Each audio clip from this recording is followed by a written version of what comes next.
I raised my daughter for 12 years. On her 12th birthday, a gift from a stranger revealed I'm not her real father. I file for divorce, and what happened next was unbelievable. Hello Reddit I+ here. My name is Lucas Trent, and I'm 41 years old. If you'd asked me a few months ago what happiness looked like, I would have pointed straight to my daughter, Nora. For 12 years, she's been the sun around which my world revolved. I raised her, taught her to ride a bike, sat through every school recital, and tucked her in each night with stories she'd long outgrown but still loved hearing. And yet, on her 12th birthday, a single gift from a stranger tore my entire world apart. I met Leah 16 years ago, when we were both in our mid-20s. She was lively, bold, and had this quiet confidence that could silence a room. I was working as a systems analyst at a small firm, still trying to get my life in order. Leah came from comfort. Her parents owned a chain of interior design studios across the state. When we started dating, they made their disapproval clear in the polite, poisonous way rich people often do. But Leah didn't care, or so she said. We married 3 years later in a small coastal town, with just a handful of friends and a horizon filled with promises. A year after the wedding, Leah told me she was pregnant. I'd never felt so alive. When Nora was born, all red cheeks and fragile cries, I thought I'd reached the peak of my existence. I cut the cord myself, held her tiny fingers in my hand. From that moment, she was mine. Our marriage wasn't perfect.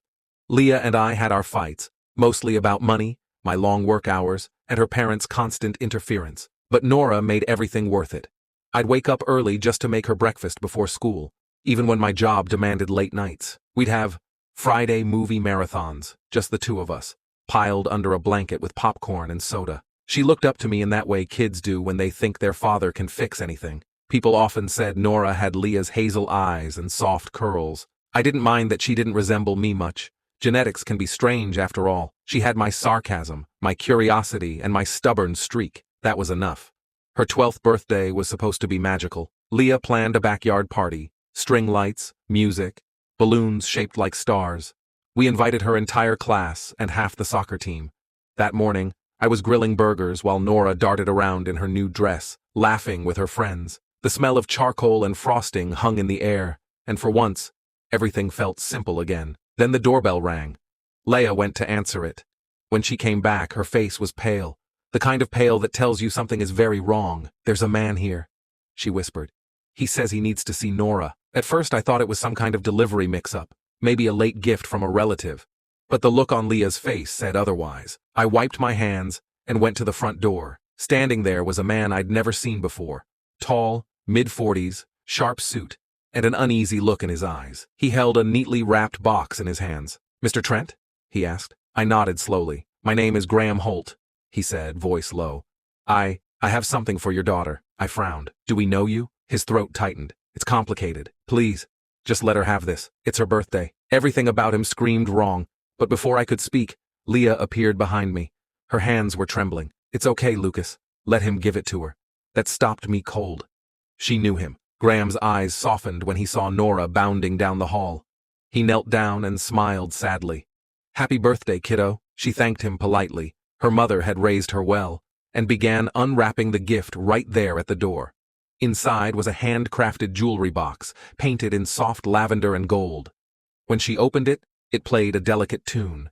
Claire de Lune, of all things. But what caught my attention wasn't the box.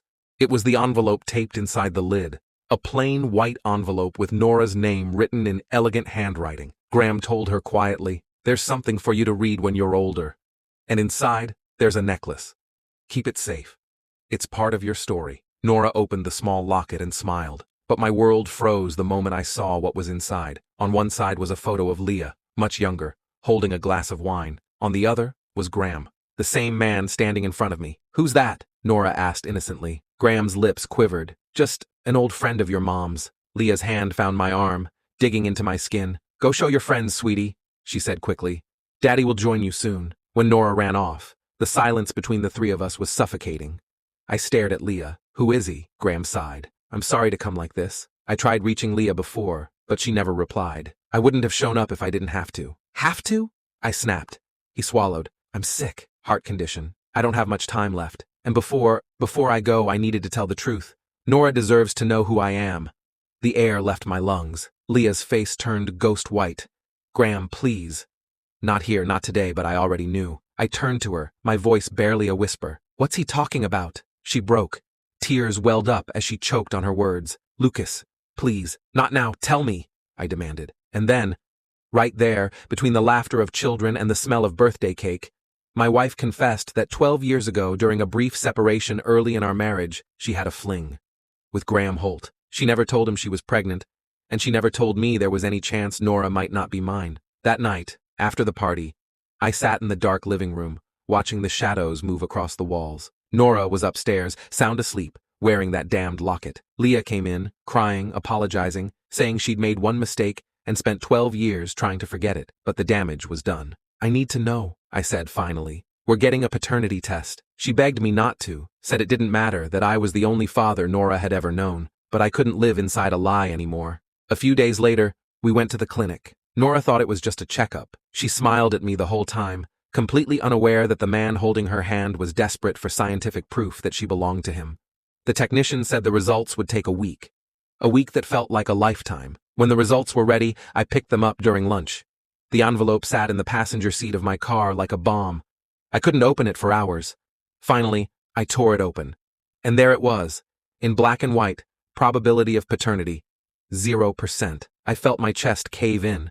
The little girl I'd raised, the one who called me dad every morning and hugged me every night, wasn't mine. I drove aimlessly for hours before finally parking by the coast, the same beach where Leah and I had said our vows 16 years ago. It felt like a cruel circle closing. That evening, Leah tried to explain again. She said she'd been scared, that she loved me more than she ever loved Graham, that she wanted Nora to grow up in a home filled with stability, not scandal. But none of that could erase what she'd done, not to me, and not to Nora. I don't even know who I am anymore, I told her. You've stolen 12 years of truth from both of us. I filed for divorce 2 weeks later. As for Graham, he passed away 6 months after that. Nora never met him again, but he left her the locket and a letter. When she was old enough, I let her read it. She cried for a long time. Then she came to me and said, I don't care what the paper says, you're still my dad, and that nearly broke me all over again, because she meant it. And despite everything, despite the betrayal, the lies, the years stolen, a part of me will always be hers. But the man I used to be, the one who believed love was unbreakable, died the day a stranger showed up at my daughter's birthday. The house felt colder after Leah left, not because of the weather, but because the silence she left behind was heavier than any winter chill. Nora stayed with me most of the time, at least until the court finalized the custody arrangement. Leah moved into a small apartment about 15 minutes away, close enough to visit, far enough to remind me she wasn't part of my life anymore. For the first few weeks, everything was tense but civil. We kept things about Nora, school updates, doctor's visits, schedules, but I should have known Leah wasn't going to let go so easily. She'd always been someone who hated losing control, and losing me meant losing the illusion she'd carefully built for 12 years. It started with subtle things. Leah would show up early for pickups, dressing a little too nicely, wearing the same perfume she wore when we first met. She'd linger at the door, smile softly, ask how I was holding up. I just worry about you, Lucas, she'd say, eyes full of practiced concern. You look tired. You don't have to do this alone. But I saw through it. She wasn't worried about me. She was worried about losing her grip. A week later, she brought a casserole. Then, she started forgetting things at my place. A jacket, her mug, one of Nora's hairbrushes. Each item felt like a message. I still belong here. I began leaving her things on the porch for pickup. The first few times, she laughed it off. By the 5th time, her smile had started to crack. When charm didn't work, she changed tactics. One evening, Nora came home from a weekend at her mother's place looking upset. She sat at the dinner table, pushing peas around her plate, before finally blurting out, Mom said you only divorced her because of something that wasn't her fault. My chest tightened. What exactly did she tell you? She said you didn't forgive her for a mistake everyone makes. That you're angry all the time, and that's why she couldn't stay married to you. Leah's version of the story, rewritten to make herself the victim. I felt the old anger rise, but I forced it down. I knew if I lashed out, she'd twist that too. Instead, I said calmly, your mom and I made mistakes, both of us. But no matter what happened, it's not your fault. None of it. Nora studied me for a long time, then nodded slowly. Something in her eyes told me she already suspected more than she was saying. Leah's next move was through the courts. She suddenly wanted full custody, claiming I was emotionally unstable and creating confusion for Nora. She even tried to use the paternity revelation against me. arguing that because I wasn't her biological father, my parental rights should be limited. When I read that in her lawyer's motion, it felt like being stabbed twice. Once for the betrayal, and again for her trying to erase the 12 years I'd given to our daughter. But the thing Leah didn't count on was that truth, once buried, doesn't stay hidden forever. During mediation, she painted herself as the perfect mother. Calm, collected, remorseful. Then her lawyer brought up Graham Holt's name. Leah's voice cracked. The judge asked questions she wasn't ready to answer, her lies tangled up like vines, tripping over one another. My attorney calmly presented evidence of my years of care, school records, doctor visits, even notes from Nora's teachers describing me as her constant support. The judge wasn't fooled. In the end, I was granted primary custody. Leah got visitation every other weekend. When the decision was announced, Leah's composure finally shattered. She glared at me from across the courtroom, tears streaking her mascara. "You've turned her against me," she hissed. "No," I said quietly. "You did that yourself." Over the next few months, Leah's manipulation grew more desperate. She'd call late at night, crying, saying she missed us. She'd send old pictures, our wedding, Nora's first steps, family vacations, trying to stir nostalgia. At first, I didn't respond. Then one night, she showed up at my door, soaked from the rain, trembling. "I can't do this anymore," she said, voice breaking. "I made a mistake, Lucas. Please, can't we just go back to the way things were?" Her eyes searched mine, full of regret, or maybe just fear of being alone. For a moment, I saw the woman I used to love, the one I built a home with. But then I remembered every sleepless night, every lie, every time she let me raise a child while hiding the truth. I stepped aside just enough to block the doorway. "There is no going back, Leah. You didn't just break our marriage. You destroyed trust. And trust doesn't rebuild itself with tears." She stared at me, stunned, like she hadn't expected me to stand firm. Then her face hardened. "You'll regret this," she said quietly. But I never did. Months passed. Nora thrived. She was doing better in school, smiling more, laughing again. We talked openly about everything. Honesty had become our household rule. One day she asked, "Do you ever miss Mom?" I paused. "Sometimes. But missing someone doesn't mean you should let them hurt you again." She thought about that for a moment, then said, "I think Mom still lies because she's afraid of being the bad guy. But I see things, Dad. I know who's real." That hit me harder than anything Leah had ever said. Because Nora wasn't just growing up, she was understanding, and she'd chosen truth over comfort. A year later, Leah tried one last time. She sent me a long email, part apology, part confession. She claimed she wanted to start over, maybe even go to family counseling for Nora's sake. But the letter wasn't about healing.